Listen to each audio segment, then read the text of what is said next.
What's up, y'all? I am Marcus, also known as ENB, and welcome back to From the Dark, complete Dark Souls 1 Let's Play that is approaching its end very rapidly. Today, I've got just a ton of stuff to talk about as we head into Duke's Archives here. The first thing, a lot of stuff coming out of the community from the past couple of days.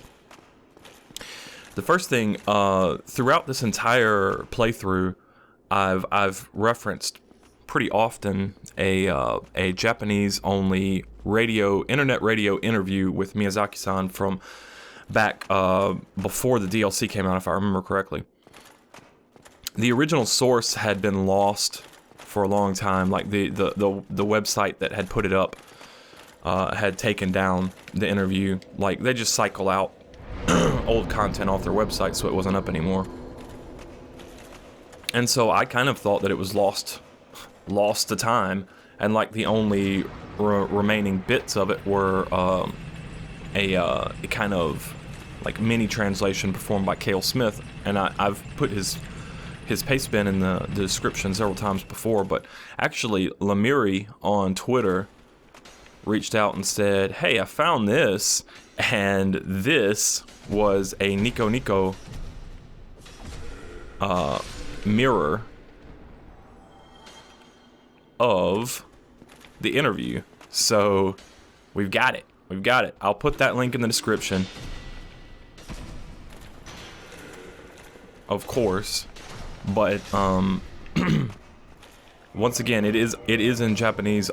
It's only in Japanese, so it does not exist in English. But I'm really excited about this because it gives us a chance to go back and double check those translated notes of Cale Smith's. I vaguely remember it from the first time. I remember kind of quickly checking once before it was taken down, and I remember kind of agreeing with what Cale Smith had put down. But this gives us a chance to go back and check it all, and perhaps even do a more thorough translation. So this is a really, really, really good thing because it's ended up being kind of an important lore source for us. Ah, dang him, getting around my shield like that. Let's see. 72.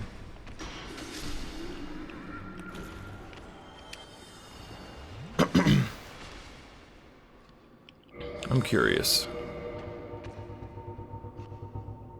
I'm working on a mace too. Let's check this out. I was doing 72 a poke with the Ooh, shit. Yep, blunt. Blunt, man. Blunt's the way to go. Alright, then.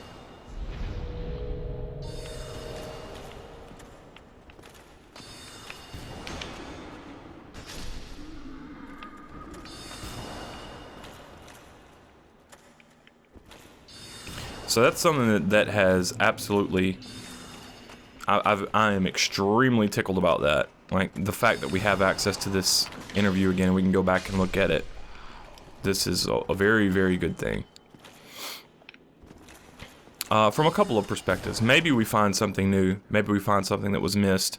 But even if it doesn't tell us anything new, at least now we have the official source, you know what I'm saying? Like, it's no longer just Cale Smith's paste bin, which I'm not taking anything away from that, because without Cale's efforts, we wouldn't have had it at all for the longest time.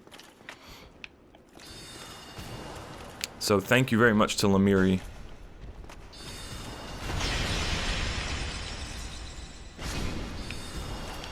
Yes.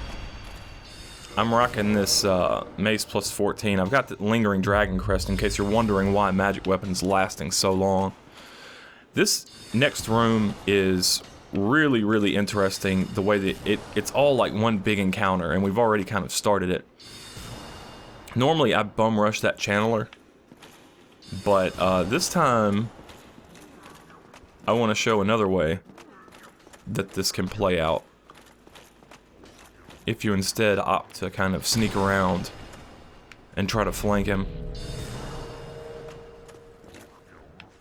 Sorry, my voice is a bit I'm not sure if it's cold or maybe just allergies. worried it's just allergies, but yeah. So some other stuff. The community's has been really active the past couple of days. Lots of cool stuff coming out. After I was talking about the Rhea trigger in the video the other day, saying I don't know the trigger and I don't think the community knows it all. Like, there were lots of different people posting what they thought about it. Like, I was talking with Isaac Skippy and a couple of other people who were saying, well, it's probably only Lord Souls that trigger it.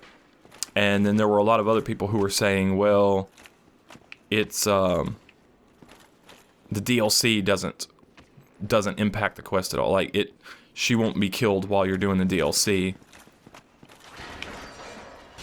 Woo.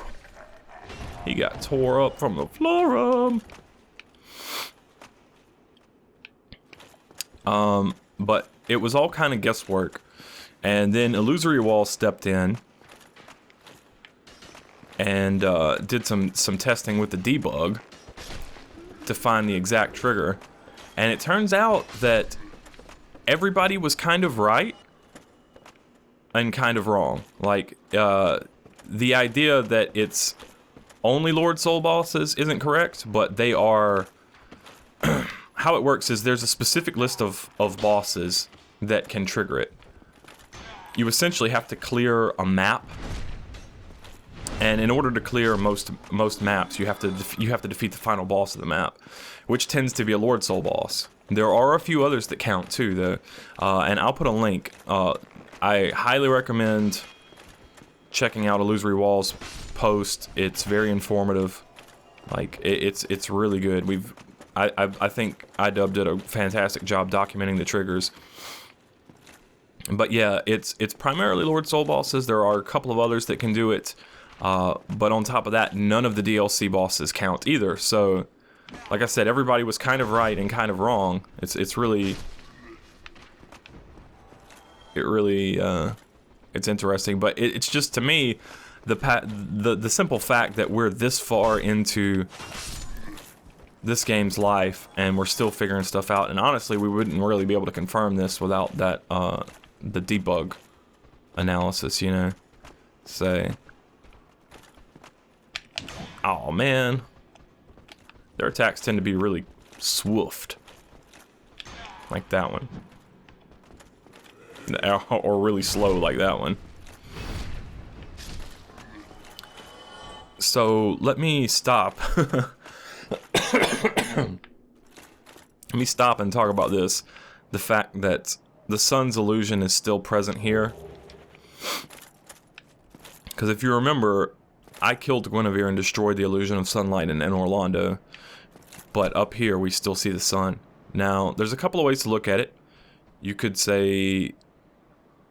I personally subscribe to the theory that they just didn't have the time and resources to change it everywhere in the game. That's personally what I think.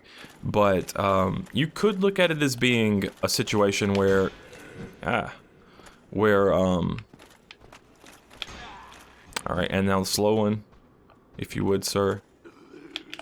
Oh man, I was still too slow. Oh well, just bash your head in. And these guys do drop crystal gear.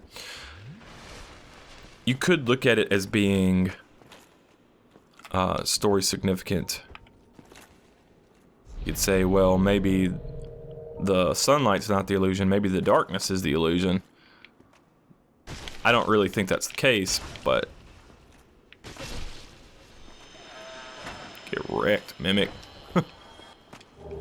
Crystal Knight Shield. This shield's kind of fascinating in the point that it's just a normal Knight Shield that's been upgraded along the crystal path. We've found crystal, the other crystal gear that we found, like we found the crystal halberd in Orlando, and I said I think it's put there as a gameplay consideration because it gives you a weapon that's actually strong enough for that area in case you don't have one. And I kind of feel the same way here because you see this thing has a stability of 70, like the +6 version of it only has 62. Once it's upgraded along the crystal path, it's got 70. I think they wanted to give you a stable shield that most players would be able to use because it only requires 10 strength. I think they just wanted to give that to you. However, It's worth noting that this crystal weapon is found inside a mimic. And the crystal halberd, if I remember correctly, is also found inside a mimic. And geographically speaking, it's found not too far from here either. So, yeah. In the Design Works interview, Miyazaki-san talking about the archives, he said that, yes, these rotating stairwells are very much Harry Potter. He also said that he would have liked to have spent a little bit more time on this area overall. Although I have to say that of the end-game areas, I think this is the most finished and complete. Like this, it's really not that bad. And this one has another Twinkling Titanite. So, crystals, Twinkling Titanites, very much associated with Seath. We have all of these books. Seath himself is in fact blind. We'll get confirmation of that later, but... But I think most people in the community pretty much...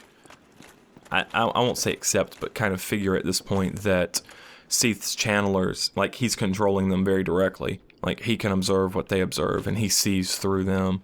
Like, that's how I've felt about it. I think that's how a lot of people feel about it. There may be other different interpretations of it, but...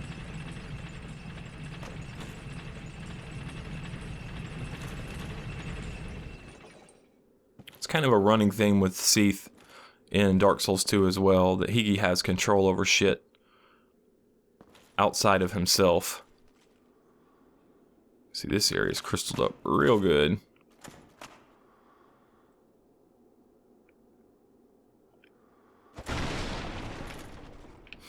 Alright, up ahead, there is a crystallized knight. He's a very interesting character with no real lore behind him. There's nothing to really tell us about this cat.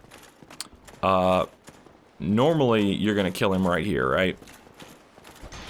I'm actually gonna try to skip this guy because I want to test something. We can pick up his equipment later on in Duke's Archives. I believe this is his parry stance. Let's just test it. Yep. Did that motherfucker just bounce? Oh, he must have hit the wall. Did he fail to do the parry because he hit the wall? Hold on. We gotta try that again. Hey, raise your shield. No. Parry stance, not block. There we go.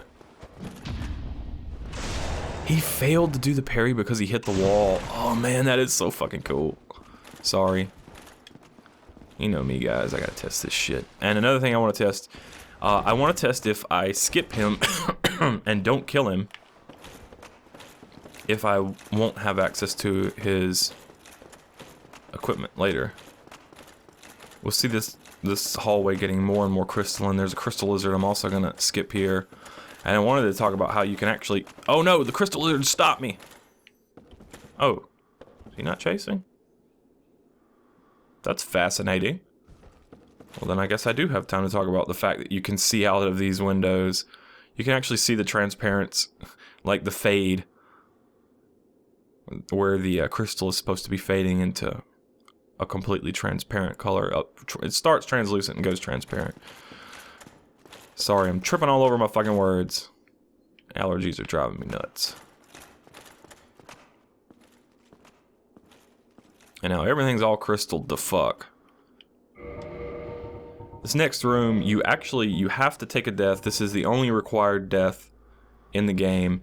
You can skip this using a sequence break back on that elevator, but we're just gonna go through it normally because this is a very cool encounter in any case. Seath the motherfucking Scaleless. What an awesome room.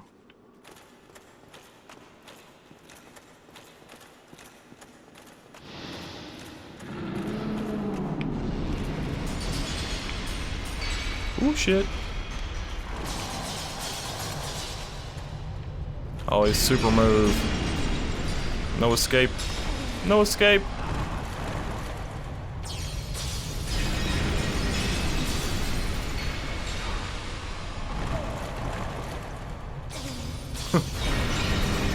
He's going nuts on us, man.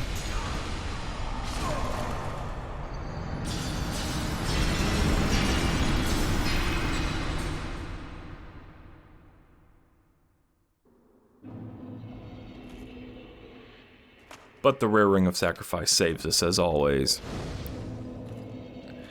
This is actually gonna surprise some people. I think this next section is probably gonna surprise a couple of people, because there's actually 2 ways to go through this next area, and I don't think most people know about the second one.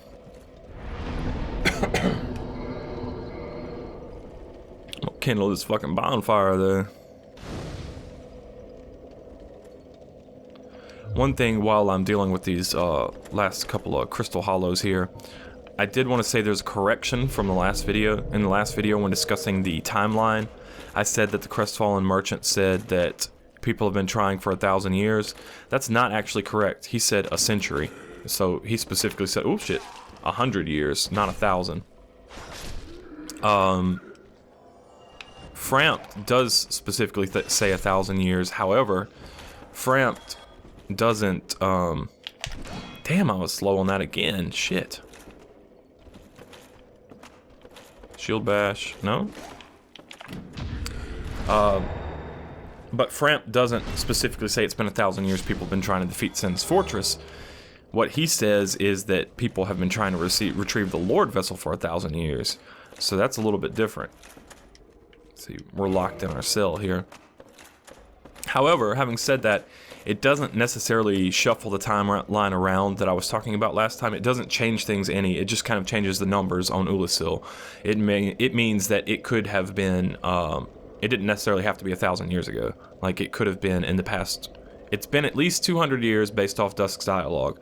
So, it still had to happen before the fall of New Londo. But New Londo probably already existed because of the connection with Lord Gwyn and the Four Kings, which we'll talk about. Yeah, just a little correction there. It doesn't change the order, it just changes the numbers. Now we start to see what's going on with Seath. The Archive Tower, once a trove of precious tomes and letters, became a prison after the onset of Seath's madness. The Serpent Men who guard the prison know not the value of what they hide. In the basement of the tower are the writhing mistakes of the terrifying experiments which were conducted here. Seath is conducting some experiments in this tower, and the mistakes are down below. The Serpent Men know not the value of what they hide, and this was once a trove of precious tomes and letters. I will remind you that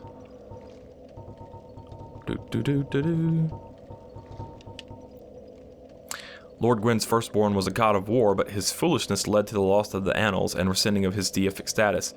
Where would the annals be kept but the archive? That is my question to you. Where would the annals be kept other than the archive? So is it possible that his mistake had something to do with the onset of Seath's madness? Not sure. Let's see if we can see these writhing mistakes.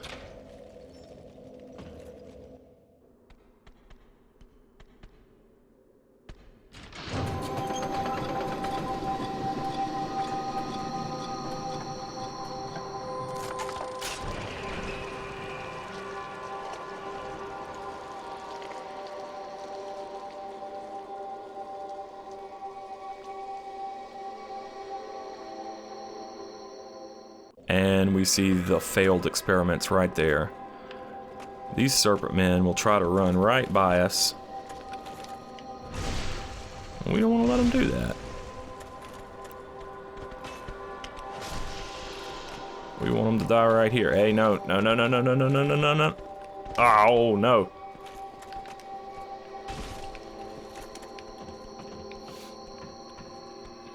What are they running from, though?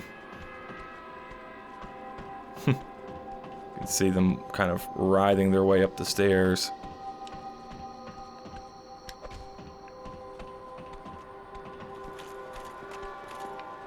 Get wrecked, son.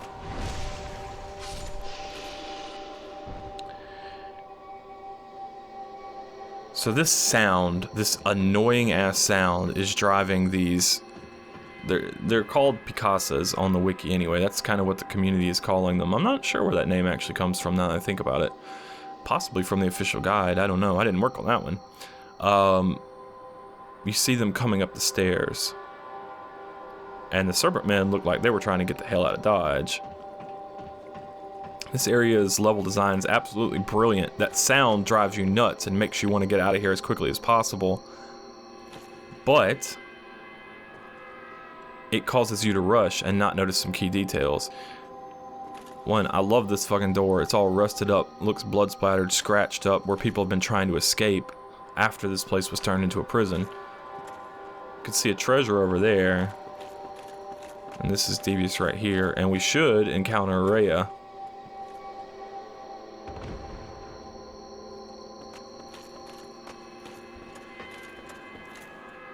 Hollowed down below. This is where you normally find her set. Well, I mean, you can always find her set there.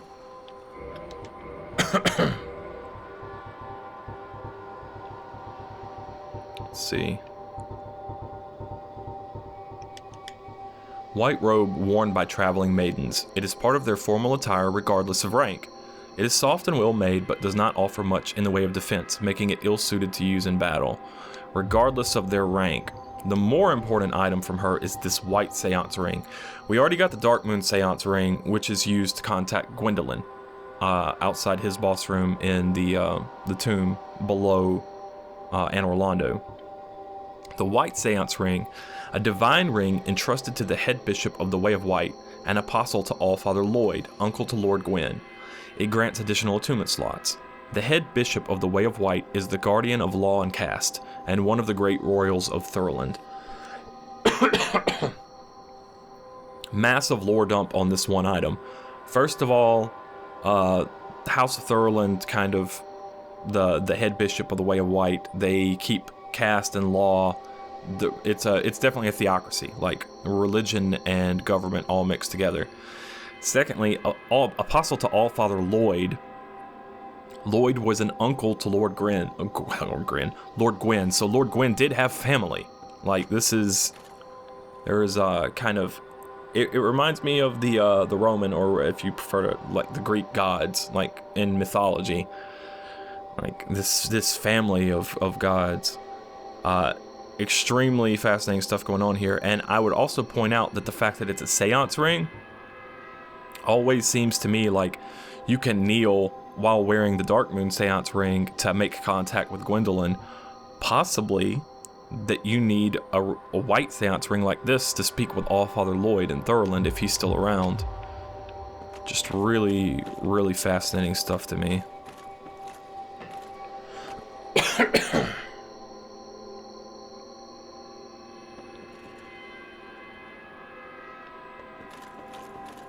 Picasa's find their way up here. Here they come.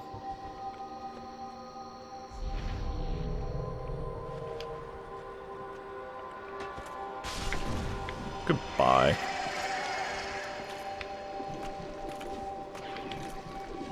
Oh man, I got caught by the grab attack. Which hurts.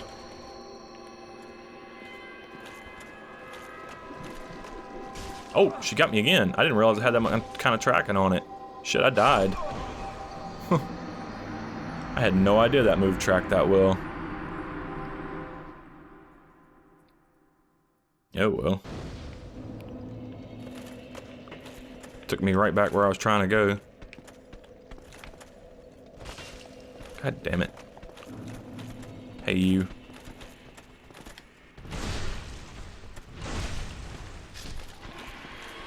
I guess now that I think about it, I don't have any need to kill these guys.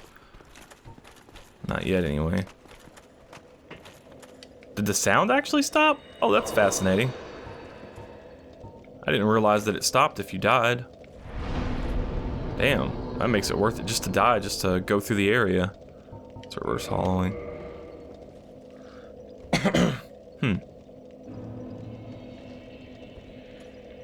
Hate that annoying ass sound. Alright. Yeah. You guys. Could have swore that hit him.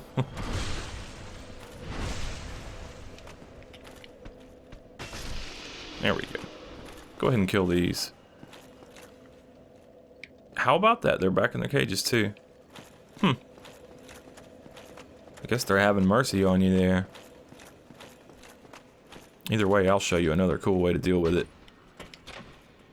We can open this one with our tower key.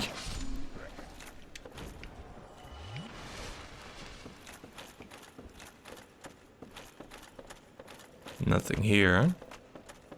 Exploring these cages will prove worthwhile, though.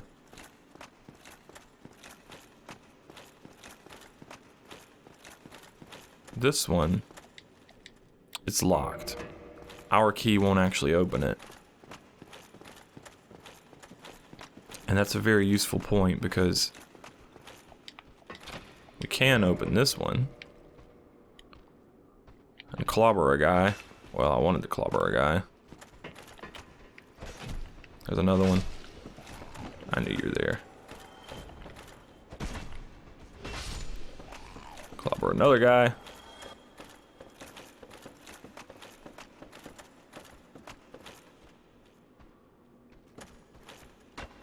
Get the drop on a guy. We could have opened that one from the outside anyway, but... Archive prison extra key. Perhaps the serpent men were careless. Perhaps, my ass, he was sleeping right against our cell. They didn't even take our weapons away when they locked us up. Anyway, for there are several keys scattered about which fit archive tower cells. A key point, though, is that this key actually fits different cells than our key does. So if we go back up to this one that was locked, open this up, and hello.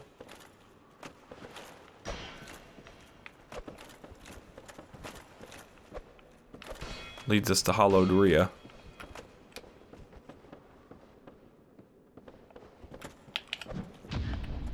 Goodbye, hollowed Rhea. Or Rhea, however you wanna. 7 humanity on a hollowed person. 7 humanity. And an ivory talisman. That ivory talisman is proof of her identity, and that is also what we would be able to find on Petrus if he murdered her. And now we know how to, thanks to Illusory Wall, and thanks to everybody else who commented, kind of giving some hints too. We now know exactly how that murder occurs. Ivory talismans are granted only to female clerics, and their value is affected dramatically by their owner's faith. That one belongs specifically to Rhea. And also a large soul of a brave warrior. Now, you might be thinking, after unlocking that, that's it? Like, that's all that key was for? Like, if you didn't have Rhea hollowed and taken here by the channelers, kidnapped from the Undead Parish, then all you found was a soul item in this room, and you're like, I got a key just for that? But if you did the quest with her and you bought all her miracles and she was kidnapped by the channelers watching over the Undead Parish, which, like, as I theorized earlier, like, Seath actually can see through their eyes and is controlling them and is capturing these maidens, it makes sense for that there to be a key for that. But there's actually something else that you can do with this key. And if you see that treasure over there, you might understand what it is. Let's find the bonfire. There's the bonfire. Alright, I know you guys respawned again. Come on then.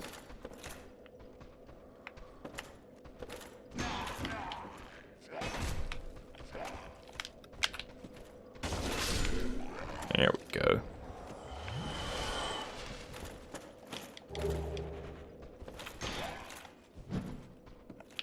Oh no. Oh fucking Christ. Here, get it.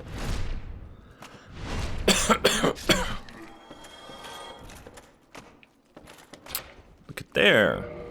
Can actually unlock this door with this key. Now it leads to nothing. Or so you might believe. Actually drops you right here. And you can get a soul of a brave warrior. Now you're thinking, okay, what's the fucking point of that, man?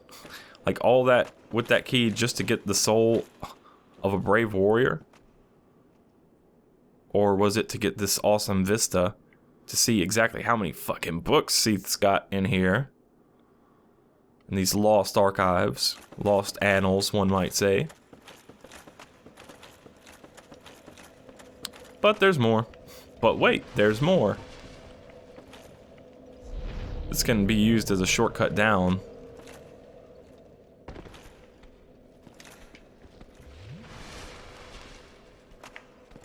To where these serpent men are.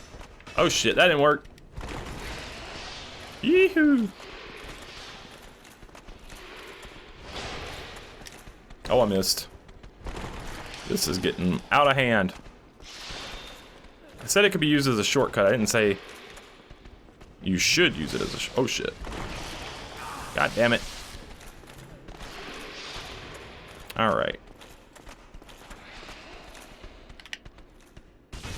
First, I need to realize that blunt actually didn't do too good for me there.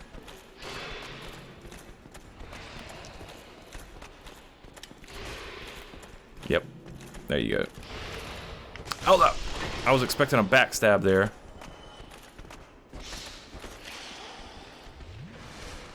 Do a little pillar humping. Get my parries on. Salvage this. Normally, and if I had waited a little bit, one of these serpents actually climbs down the ladder. And so then you can drop down real quick, make a beeline for the caster in the back, kill him / her, then take out this other one, and then about that time, the third one climbs up the ladder. I rushed it a bit. But either way, the point is that if this was still going off, this alarm right here, it drives the Picasa enemies crazy, and they're going to be running around all down there, and you're going to have to fight a bunch of these dudes, or ladies specifically. These are ladies. But if you fall down from above, you can actually turn this off without having... You only fight a couple on the stairs until you get the key, and then after you got the key, you can drop down here and turn it off, and then they're all going to just chill the fuck out. They will still fight you, but they won't aggressively pursue. They will not pursue Lubu.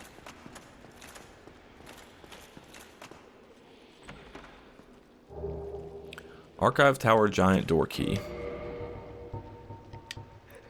Key to the giant door leading out from the uppermost floor of Archive Tower, which now serves as a prison. The key's design resembles not the key of a prison. Indeed, the tower was once no prison at all, but a trove of precious tomes. Once again, perhaps the annals. And we hear weeping down below.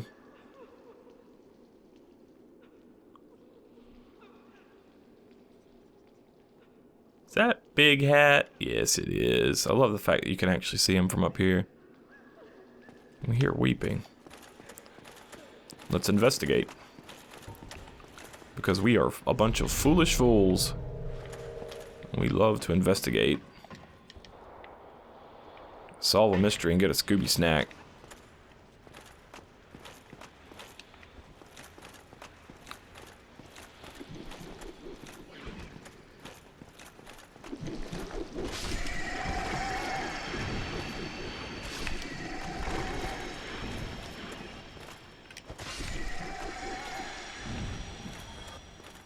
These things have very low defense. Extremely low defense, but as you saw earlier, their grab attack does a lot of damage. It has really good tracking, unbeknownst to me.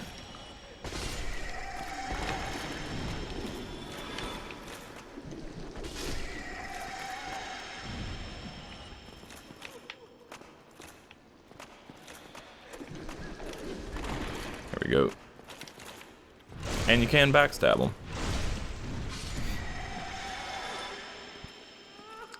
But these two are non-hostile. They're just crying. Unfortunately, there is no way to help them but to put them out of their misery.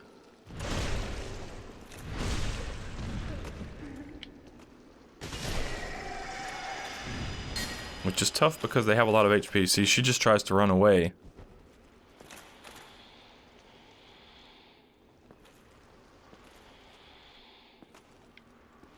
Sorry.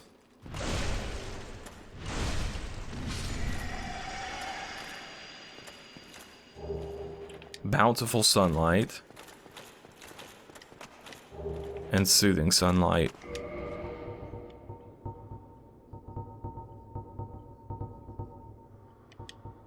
Special miracle granted to the maidens of Guinevere, princess of the sun.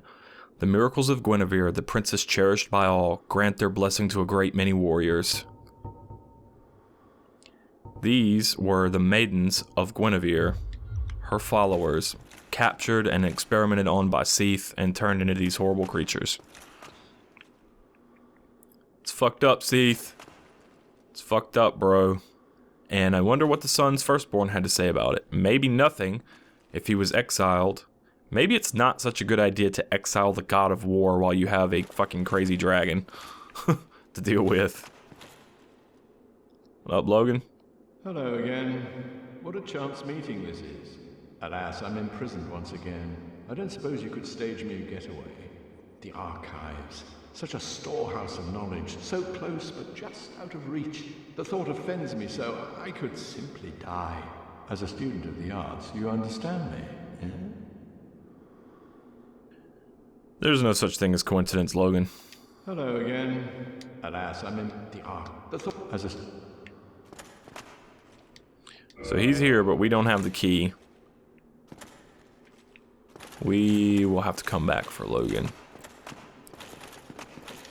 One thing I did not mention earlier because of all the shit that's going on. This area's just got so much fucking shit going on in it. It's been non-stop since we started. But this, covered in what appears to be scales, looks like snake skin. But scales are really super important. They're an important symbol to Seath because he's Seath the Scaleless. So this shed snake skin. And I mean, we're in an area full of serpent men as well, so kind of a lot going on there, but have to wonder if that's blood or rust. Probably a mix of A and B, if I had to guess. An awesome area there.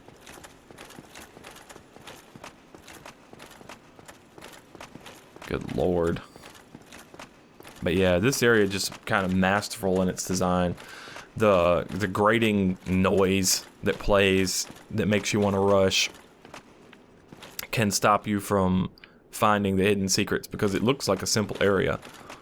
And it doesn't seem like there would be that much, but there's actually quite a few little hidden things that you can find.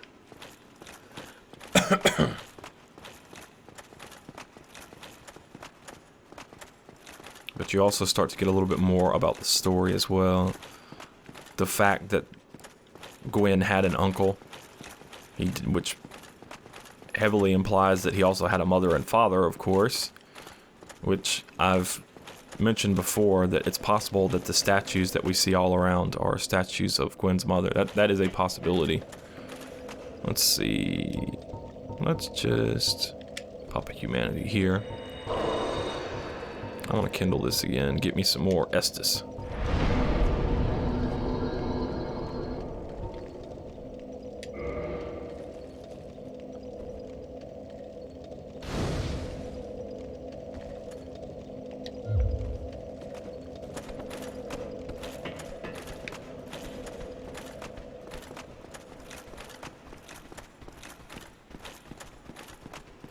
And up we go. Up and out.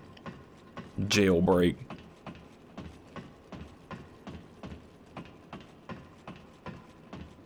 So I hope you guys have enjoyed this tour of the archival prison. I hope you found something that you didn't know about today, because this area is just... I used to hate it, just specifically because of the sound. But these days I really respect the design of it all. And I like seeing this as we escape too. What a view.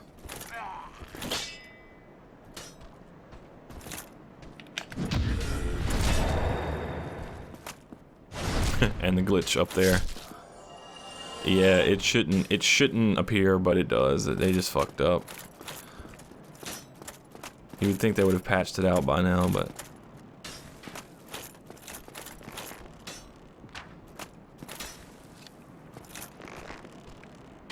Another point about the combat design in this area, it's really sneaky because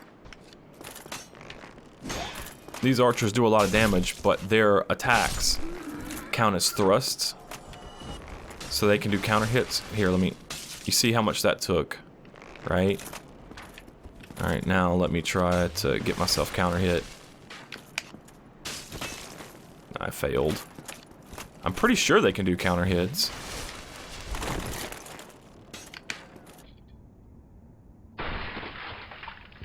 Damn it.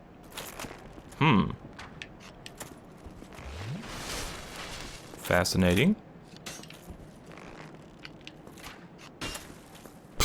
He missed me.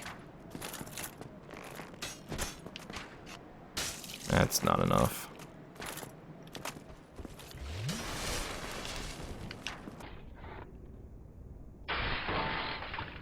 Well, he is debunking my theory, isn't he? Wait, that one seemed like it did. Hold on.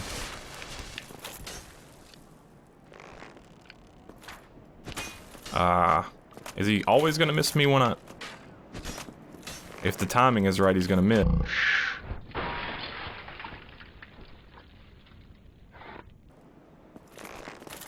I'm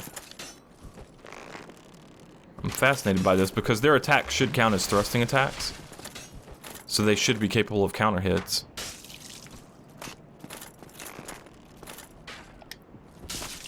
Oh, there was some big damage, but that was an instability hit, not a counter hit.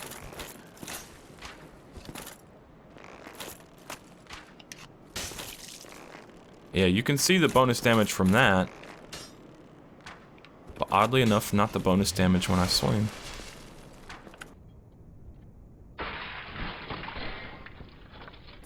That's wild. Can enemies not counter hit? I know they can get off balance hits. We just demonstrated that a second ago. Oh, that was a headshot though. Was it a headshot or to get? Yeah, he got me in the head. Huh. I knew they could do headshots. It seems like he can't counter. This is wild.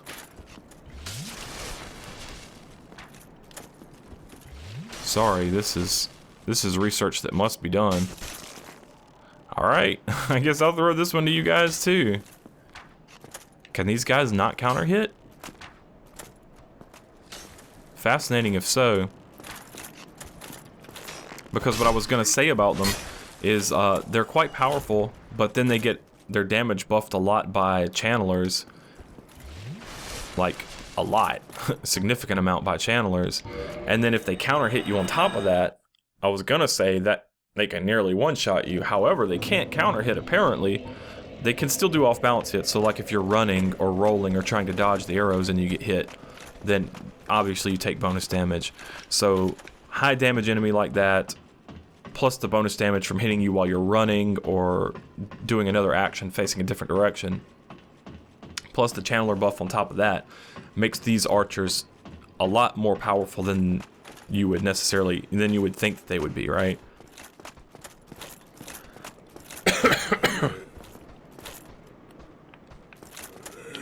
I apologize, doing some soul science right here. God dang it. Keep missing. But I can't help it. I love to know as much as possible about these games.